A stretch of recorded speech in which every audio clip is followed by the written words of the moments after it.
Back in 2019, I actually had developed an ear infection. I was at work that day and I just went to a walk-in clinic. It wasn't even my regular doctor. And basically, they took a look at me and she had questioned the fact that I had had some recurring infections the last year or two that didn't seem to go away. And here was another one, probably about the 20th. And she proceeded to look up my blood work and wanted to run some further tests. Based on that, some things showed up with the thyroid that were a bit off kilter. And she referred me at that point to a hematologist, a general hematologist. Following an ultrasound, they did identify some thyroid nodules that they thought were likely benign, and they mostly were. But a few months later, during surgery, they discovered a very small one that didn't actually show up on the ultrasound. That was a very tiny carcinoma. Through the process of the pre-op blood work, again, the blood work was off. And the general hematologist saw me and said, let's, wait till about 3 months after the thyroid surgery, which was a partial thyroidectomy on the left side only. And at that point, it was a case of going back after 3 months post-surgery, and the blood work was still abnormal, and she decided to do a bone marrow biopsy. I, at the time, felt that, wow, is this overkill or someone being too zealous? But I'm sure glad that I went ahead with it and that it was done. And about 4 weeks later, the results showed that I had myeloproliferative neoplasm, unspecified, meaning they couldn't type whether it was MF, ET, PV, or as we know now, the new diagnostic criteria for pre-MF. There were several phases post-diagnosis. What I went through, the immediate thing was utter shock. It was absolutely stunned to the point where I thought this has got to be a medical misdiagnosis or a mistake. And the fact that it was MPN unspecified adds a layer of uncertainty to it. There wasn't a lot of information out there. The fact that it's MPNU often precludes us from being part of clinical trials, for example. We often fail to meet the inclusion criteria because it hasn't been typed. And because of the plasma infusions, I receive the antibodies of 1,000 people every 4 weeks. That also means that I meet the exclusion criteria. So knowing that, clinical trials aren't an option, the post-diagnosis phase was one of trying to find out information. There was so much that the specialist couldn't tell me. But again, once I got to see an MPN specialist, that helped a lot. There was a lot of denial. There was some grief, which I realized about a year later that that's what I was dealing with, because I went back to work immediately. The Monday right after diagnosis, I was back at the office and I worked for 6 months, but continued to get these debilitating infections. I was in and out of emergency rooms and urgent care. And finally, I stopped work around Christmas. So about 6 months later. So there was definitely on my part a reluctance to accept the diagnosis, accept the new reality. But if you look at sort of the principles of Dr. Itima in the Morita therapy, when he writes about living with a chronic illness and chronic cancer, there's a principle of aragamama, which is radical acceptance. We have to accept our diagnosis. Once we reach that point of acceptance, we can take the next step, whatever that is for us. For me, it meant I sort of went into a medical retirement. I stopped about 6 months later. But I would say I struggled with the diagnosis for a good year or two. And then, of course, it was COVID, right? I went straight into COVID, very isolated with the pandemic. But once we came out of COVID, I joined a support group, and then I was able to connect with other MPN patients. With MPN is so rare, we don't often get a chance to meet other patients. And I've actually not met another MPNU patient yet, even although I went over to the MPN Global Horizon conference in Warsaw, Poland in September. I thought, hopefully I'll meet someone over there, but there was no one with the MPNU criteria there. So it feels like a bit of an island having MPNU. I'll start with the skin itch and pruritus. I had to change my skincare routine and my bathing routine. So definitely adjusting hot water temperature down, having less baths. I almost eliminated baths and went straight to showering. The importance of moisturizing your skin, especially in the winter months. I mean, we all know that anyway, just as a matter of general health. But I found with moisturizing, it prevents the derma. It prevents that skin barrier from breaking down. That's so important because once the skin barrier breaks down, it's months to heal. So we can prevent that. Rest and hydration. Hydration, drinking water, very important as well. In terms of fatigue, that can be quite a debilitating one. That showed up in my daily life as getting slower. My care partner would say, aren't you dressed yet? Like, we have to get going. And I couldn't move as quick. And out and about, walking and things, looking for a park bench to sit on, just feeling like my legs were sort of like jelly, a lot of muscle weakness. feeling like I was gonna just sort of crumple. So fatigue is really one that impedes getting lots of rest, giving into a daily nap. Like, I was not a napper at all, and fortunately, I have good sleep hygiene. I get a good 8.5, 9 hours sleep per night, and I honestly think sleep is my superpower. It really helps to be rested, well rested. I think in terms of daily life, again, it's that accepting that you're not the same. It's a hard one to get your head around. I was a daily golfer. Used to walk 9 holes every night after work, 27 holes on a weekend without a cart, up and down, loved it. I can't do that now. So, you lose some of the activities that you love doing. It stops you from participating in some family activities. So I have an active family, big skiers, things like that. There's just things you cannot do anymore. So it's finding hobbies and activities that you can do and that you can manage your fatigue levels. But it's an adjustment for your family as well, because they're not used to seeing you, walking with a cane on some days, those types of things. Bone pain. Oh, sorry, just going back to fatigue for a minute. It sounds counterintuitive, but exercise and movement programs help a lot. So the key though, because sometimes we do get bone pain, we can also have joint and muscle pain, is gentle exercise and gentle movement and not overdoing it, but important to keep moving. And I find that if I can stick to a good exercise routine, it actually helps my energy level. And there's a positivity feeling. So I think it's a bit of a mood enhancer as well. So if you can, it's important to keep that going.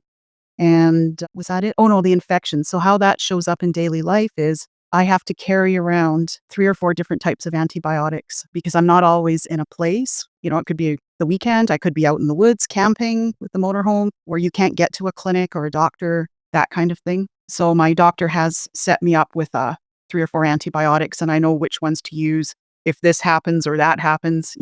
As you mentioned, ear infections were one, cellulitis in my neck, things of that nature, UTIs, not so much lung infection anymore, funnily enough, but that was a problem, pneumonias and things like that. So when I travel, I have to be prepared. I have to have medications with me that can help me because I find with the infections, how do I say this? It's not like a normal infection. I can be right as rain 1 minute, 2 or 3 hours later, high fever, raging infection. They really overwhelm me quite quickly. So the quicker I can get onto something to treat it, the better. So it's a case of, and I know it's very individual. There's no 2 MPNs that are alike. Patients are on either from watch and wait to chemo all the way to stem cell transplantation, but it is finding ways to cope. And I think it's working with your healthcare team, and it is a team, not just doctors, specialists. Can't say enough about nurse practitioners, just amazing people, even down to OT and PT, because I am dealing with some neurological side effects of the long-term use of the IV infusions. But we have to find whatever helps us. We have to be participants in our own illness, right? Address it. Don't try to ignore it. It's going to keep coming back. And we have to be prepared. It's our responsibility to be prepared and able to deal with our own health issues. Starting on IV infusion was an amazing experience. It's a bit of a limiting experience, especially if you travel, because you do have to be checked in at the cancer center for a half day every 4 weeks. So going away for 2 or 3 months, that kind of thing. It changed my life. Within about 3 or 4 months, my visits to the emerge and urgent care decreased. The infections reduced not only in number, but in severity. Amazingly, I stayed healthy all through the pandemic. I mean, I took all the precautions and was fully vaccinated, but, I stayed healthy even during a pandemic, which was a huge worry. Anytime you're immunosuppressed, it's, viruses, it can be scary. So the IV infusions were a life-changing treatment for me. Just incredible. I maybe get 1 or 2 infections a year. I went through a 2-year period where I just was continually going from one infection to another. I was never well. So it really gave me a feeling of well-being, and it sort of gave me my life back. When you're sick all the time, it's not fun. It's not a place you want to be. So yeah, it's I can't say enough about that. And I think now I've just been referred to the collaborative immunohematology clinic in Calgary, and hopefully they are going to work with the MPN specialist to determine which is the best chemotherapy drug for me to be on. I can speak to that. About 3 years after diagnosis, keeping in mind we were in the pandemic at that time, so no one was really out and about other than some online things.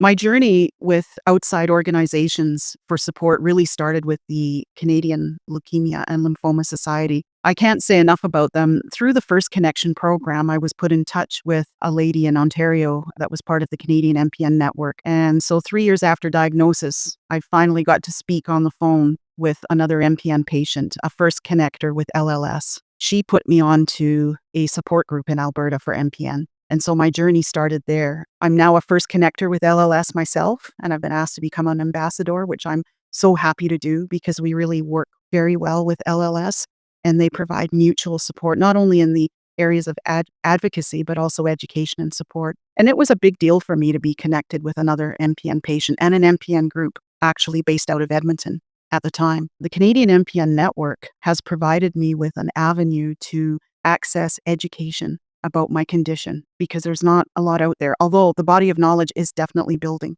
You can see that with MPN. I mean, we're on an upward trajectory for research and study, and it's just amazing. And also in the area of advocacy, they helped me get a referral to an MPN specialist, basically, which was important to me because my own general hematologist had only ever treated 2 patients in her 35-year career with MPN. So that part was important. And it's given me MPN buddies. You know, we're kind of a family. We're a great sort of group and support system. So I can't say enough about that. And in terms of the non-medical supports, the biggest help to me has been Wellspring Alberta. Basically, they provide all kinds of free programs for patients and caregivers. And that is so important. It is so important that we provide resources and supports for our care partners and caregivers and supporters because cancer doesn't just happen to the patient, it happens to the whole family. The whole family is often impacted. So they run a multitude of free programs in the areas of exercise and movement, Tai Chi, Qigong, the meditative arts, visual arts program, music, transition coaching. 2 programs in particular, which I have really enjoyed, is Living Well with Cancer, Trudy Boyle, based out of Ottawa. And she's written a book on ikigai and illness, and that had a profound impact on my life. Ikigai is the daily purpose that you find, your reason to wake up in the morning. And when we live with a long-term chronic cancer, it's about the long game, not the short game. We're in it for a long time. And so we need to be able to sort of get our head around the mental part of it, right? It's not, have surgery, have chemo, radiation, and then it's over. And then it's just checkups to see that you're okay. It's a systemic cancer. You're living with it for a long time. And so that program has been made a big impact for me, as has a program out of Calgary called Living with a Cancer That May Never Go Away. That's a fantastic Wellspring program because it deals with people that are going to be living with cancer ongoing. And that's not to say there isn't hope or treatment or down the road, but it doesn't exist right now for us patients. And so that's an incredible group of people that are able to find joy in life each day, purpose in living, camaraderie. Just can't say enough about Wellspring. I think I have to preface it by saying that not everybody has a care partner at home. There are a lot of people that live alone and don't have in-house supports, but I am fortunate enough to have a care partner who is a retired occupational therapist. And so if you know anything about rehabilitation medicine, it's about what you can do, not what you can't do. So despite your limitations, it's about your ability, not a disability. In retirement, she has gone on to become a forest therapy guide, taking her training through the Global Institute of Forest Therapy, otherwise known as GIFT. And it is a gift. There's scientific research establishing the positive benefits of forest bathing. In Japan, they call it Shinrin-yoku, so it had its roots there, but GIFT is solidly in Canada with training centers in BC and Ontario, and they have global training centers in Costa Rica, Ireland, and the UK, in England and Gloucestershire, and Japan as well, of course, one of the founding countries. But basically, it goes back to the roots of green prescribing, and many countries around the world are starting to adopt green prescribing. So prescribing time in nature. I think there's a UK study showing that for every dollar spent in the National Health Service for green prescribing, there's a $9 benefit to the National Health Service. And in Canada, I know that BC, Saskatchewan, Manitoba, and Ontario have all adopted green prescribing. And so really it's about connecting with nature, so meditative walks. We know for a fact that the fungicides and the different properties released from the trees have positive effects on CAR T cells, for example. That's a proven fact. And so having a care partner involved in forest therapy has really kind of changed my life. I can share that 2 years ago, when we first got our motorhome during COVID, we spent about 6 months in the woods we came home sporadically just to stock up and clean up and that kind of thing. But we really did live in the trees for about 6 months. And when I went to get my blood work done, my hematologist said, "Hey, what happened from May to October? Your counts really kind of adjusted and, kind of normalized a little bit." And I said, "Nothing. I mean, I couldn't even think of, I hadn't changed anything." And then I thought, well, I mean, I've been in the outdoors a lot, and I don't know if I can chalk it up to that. I actually think I could, but it definitely has a way as well of slowing us down. And we know that as human beings inhabiting this planet, we're all part of this amazing ecosphere. And there's also studies about, mushrooms that, it affects our gut microbiome. So if we are in contact with soil and trees, and it's just amazing. So my care partner introduced me to that whole world because I definitely was not an outdoorsy person. I was a person that didn't like dirt and bugs and wild animals and was terrified out there. And I've really grown to love that experience. And it's just a world of wonder out there. And it's really good for your health. And what's nice about the forest, that I've got to say this too, with MPNs, there's such a risk of, especially given certain treatments we're on, such a risk of skin cancer and, complications with our skin that when you're in a forest, you're largely shaded. So it's also a good place to be is in the trees, out of direct sunlight. You can still enjoy the outdoors. I think the NPN community it's sort of like our one safe space where we can be with other patients. And it is a confirmed, diagnosis of MPN. It's just not typed yet. And the inclusivity, I think the NPN community could be a bit more sensitive to it in terms of what to do with us. I was trying to register for an MPN conference the other day, and you had to click on the drop-down box, ET, MF, PV. They didn't even have pre-MF, just the three. So, and there was no other option. You couldn't even select other.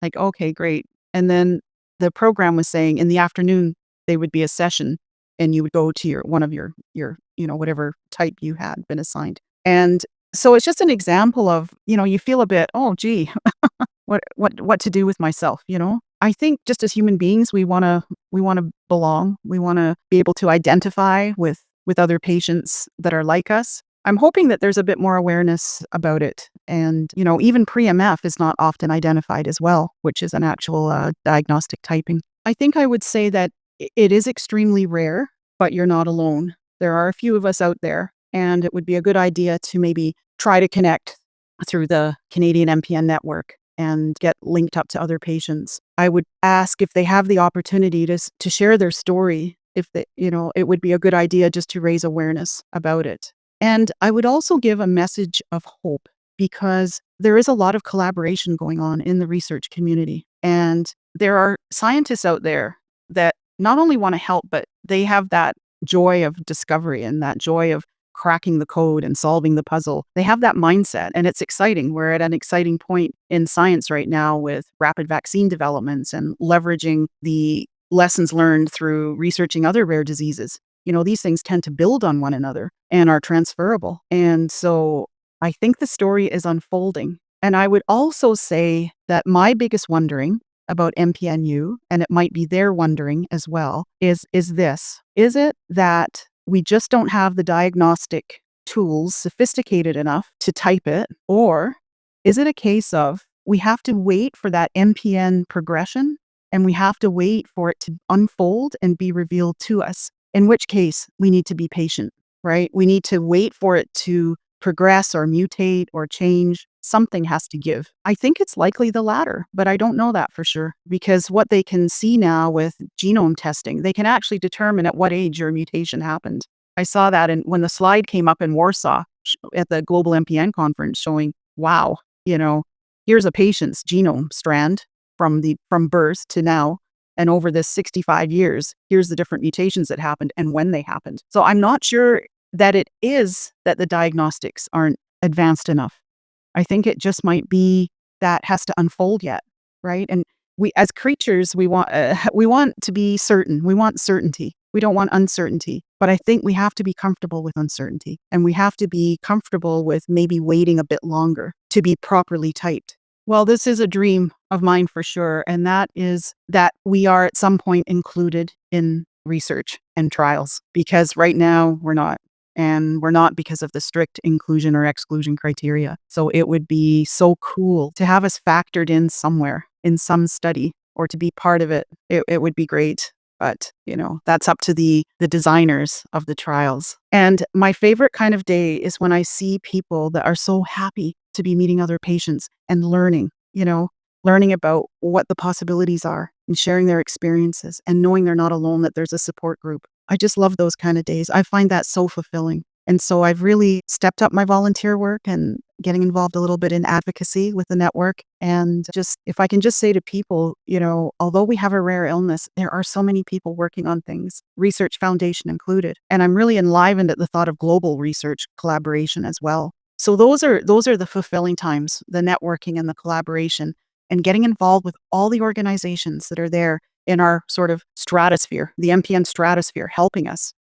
We have a big army behind us, and as patients, we don't often think that, and we don't have to sit back passively. We can be actively involved in that, and that's what I really get off on. I love that. It's keeping my brain going. My body doesn't always work the way I want it to, but my mind still works. I can still speak. I still have breath. So as long as I'm walking, talking, breathing, and my mind's working, I can be doing something to help the MPN community. And I love that. And I love meeting all the patients, the doctors, the nurse practitioners, some of the clinical geneticists, researchers, amazing individuals. It's so uplifting for me to see all that going on and all that happening. The message I'd like to leave is, you're on a journey. It's only your journey. And you have to come to terms with what that means for you and your life. But there are groups of people out there that would love to welcome you in, to share experiences. And once you get your head around it and feel strong enough, please get involved. Raise awareness, help other patients, become a volunteer, get engaged in any of those organizations I mentioned, and work with us on leaving this world a better place for MPN patients, MPNU especially.